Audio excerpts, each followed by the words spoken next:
Polda Metro Jaya bongkar penyelundupan 16 kg sabu asal dalam ban mobil pemirsa di Depok, Jawa Barat. Upaya penyelundupan ini digagalkan polisi, 2 pengedar berhasil ditangkap.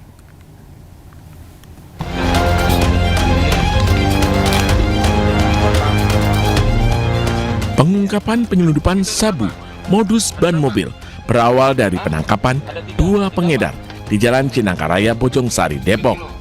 Polisi menyita 3 kg sabu. Petugas kembali menemukan barang bukti 13 kg sabu di rumah pelaku di Bojongsari yang tersimpan di dalam ban mobil. Sabu seberat 3 kg. Selanjutnya kami melakukan pengembangan dan kami mendapatkan barang bukti kembali di perumahan Kirana Gardenia, Bojongsari, Kota Depok. Dan di TKP kedua kami menemukan barang bukti seberat 13 kg. Jadi total keseluruhan barang bukti yang kami amankan seberat 16 kg sabu. Dan modus ini sangat menarik. Barang tersebut disimpan dalam ban mobil. Dari hasil pemeriksaan, narkotika ini berasal dari Cina dan masuk ke Indonesia melalui Sumatera Utara. Modusnya, para pelaku menggunakan ban mobil sebagai wadah.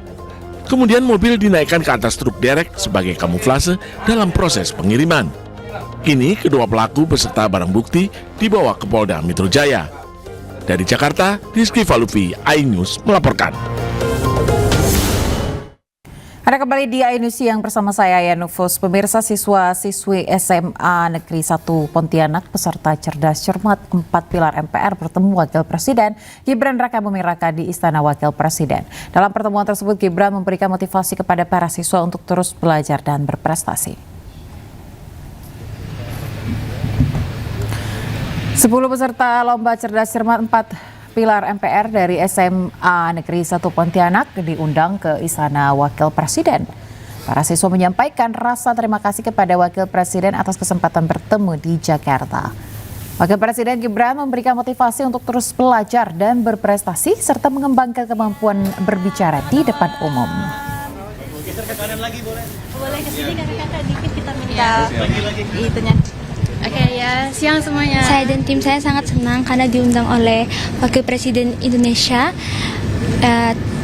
Ya, ini menjadi suatu harapan dan semangat bagi kami untuk terus melangkah maju dan berkembang. Di dalam tadi bahas apa aja, Cak? Bisa ceritain nggak? Tadi di dalam kami diberi motivasi sama Pak Wapres untuk terus belajar dan berprestasi. Tadi kami diberi motivasi dan tips and trick juga bagaimana caranya nanti untuk berpublic speaking ataupun untuk berdebat di muka umum. Ya, sebelum bertemu Wapres Gibran, pemirsa, siswi SMA Negeri 1 Pontianak Josepa Alexandra dapat tawaran beasiswa ke Cina usai dinilai dapat perlakuan tidak adil saat lomba cerdas cermat. Memberikan beasiswa sekolah kuliah gratis di Cina. Dan nanti akan ada sosok Josepa Alexandra, siswi kelas 11 SMA Negeri 1 Pontianak mendadak jadi perhatian publik karena mendapat perlakuan tidak adil saat lomba cerdas cermat. Ketua Komisi 2 DPR Rifki Nizami Karisayuda menyatakan bakal memberikan beasiswa beasiswa S1 ke Cina kepada Josepa. Selain beasiswa, alumni SMA 1 Pontianak ini juga menjanjikan Josepa bekerja di perusahaan multinasional usai menyelesaikan studi di Cina. Klarifikasi dan permohonan maaf. Yang kedua, karena Josepa sekarang kelas 11, Abang bangga dengan Josepa. Pemirsa, momen haru terjadi saat mantan Mendikbudristek Nadiem Makarim dituntut 18 tahun penjara dan membayar uang pengganti sebesar 5,6 triliun rupiah. Merasa kecewa, tangis Nadiem pun pecah di pelukan sang istri. Atas nama terdakwa Nadiem Anwar Makarim memutuskan 1. Menyatakan terdakwa Nadiem Anwar Makarim telah terbukti secara sah dan meyakinkan bersalah melakukan tindak pidana korupsi, menjatuhkan pidana terhadap terdakwa Nadiem Anwar Makarim.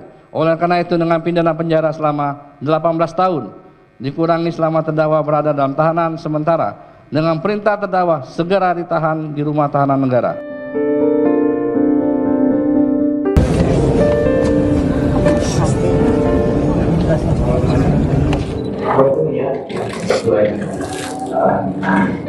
Jadi kurang lebih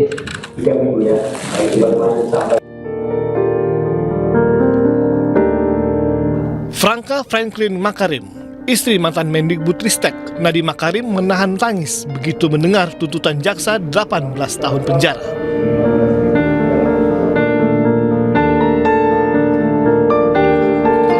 Usai sidang, Franka yang setia mengikuti jalannya persidangan berusaha tegar menghampiri dan memeluk suaminya.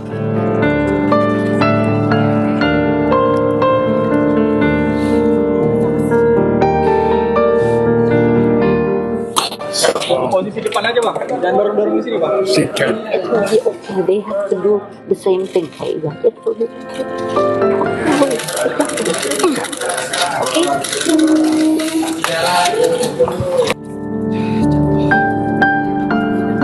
Besarnya tuntutan jaksa dalam kasus dugaan korupsi pengadaan laptop Chromebook menuai kekecewaan keluarga Nadiem, termasuk orang tuanya.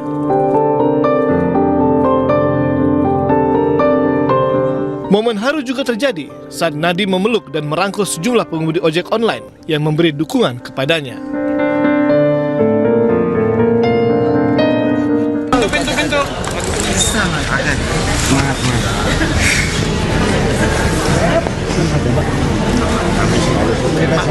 Selalu ada rangkul terus. Apapun yang terjadi, Pak Nadiem pahlawan saya, pahlawan ekonomi saya, tetap di hati. Nadiem pasti bebas. Pasti. Kami yakin, amin. Pak. Amin. Sabar.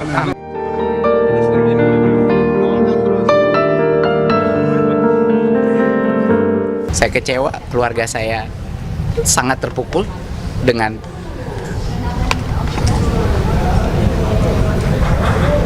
saya nggak tahu cara mendeskripsikannya, saya nggak tahu nih perlakuan seperti apa ini seperti itu. Tapi saya harus menjalani operasi malam ini karena kalau tidak akan semakin parah dampaknya bagi saya. Saya hanya minta doa. Selain pidana penjara 18 tahun, jaksa juga menuntut Nadiem membayar uang pengganti sebesar 5,6 triliun rupiah. Tim Liputan iNews melaporkan.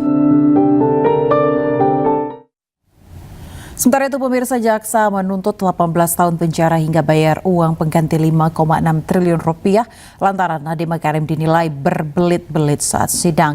Jaksa bahkan menyebut harta benda Nadiem bisa dirampas dan dilelang untuk menutupi uang pengganti atau diganti pidana kurungan 9 tahun penjara. Terdapat fakta hukum yang menunjukkan adanya benang merah investasi Google Asia Pasifik. Mantan Mendikbudristek Nadiem Makarim dituntut 18 tahun penjara dan denda 1 miliar rupiah subsidi 190 hari dalam kasus pengadaan laptop Chromebook. Jaksa juga menuntut Nadiem untuk membayarkan uang pengganti dengan total hingga 5,6 triliun rupiah. Menurut jaksa, perbuatan Nadiem dinilai menghambat pemerataan pendidikan. Tuntutan ini juga dijatuhkan dengan alasan Nadiem dinilai mengakibatkan kerugian negara dalam jumlah yang besar dan bertujuan mendapatkan keuntungan pribadi. Hal ini disebut berdasarkan adanya peningkatan kekayaan yang dinilai tidak seimbang. Nadiem juga dinilai berbelit-belit dalam proses persidangan.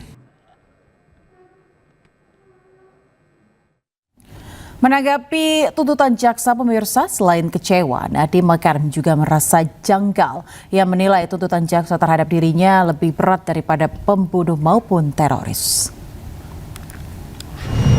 Tetapi karena takut saya bebas, angka yang begitu tinggi dilemparkan kepada saya.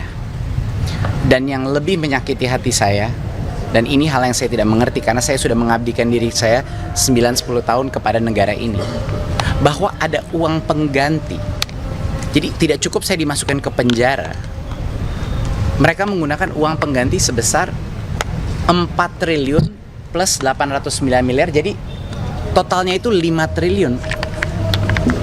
Total kekayaan saya di akhir masa menteri itu nggak sampai 500 miliar. Dia menggunakan satu angka yang menjadi puncak nilai kekayaan saya pada saat IPO. Cuman sekejap itu. Itu artinya kekayaan yang tidak real. Jadi saya bingung. Kenapa? Kenapa tuntutan saya lebih besar daripada pembunuh? Penuntutan saya lebih besar daripada teroris? Nah, ini mungkin adalah karena di dalam alur persidangan ini sudah terang benderang bahwa Gak sempet baca? Dengerin aja. Klik icon text to speech, nggak pakai ribet di okezone.com.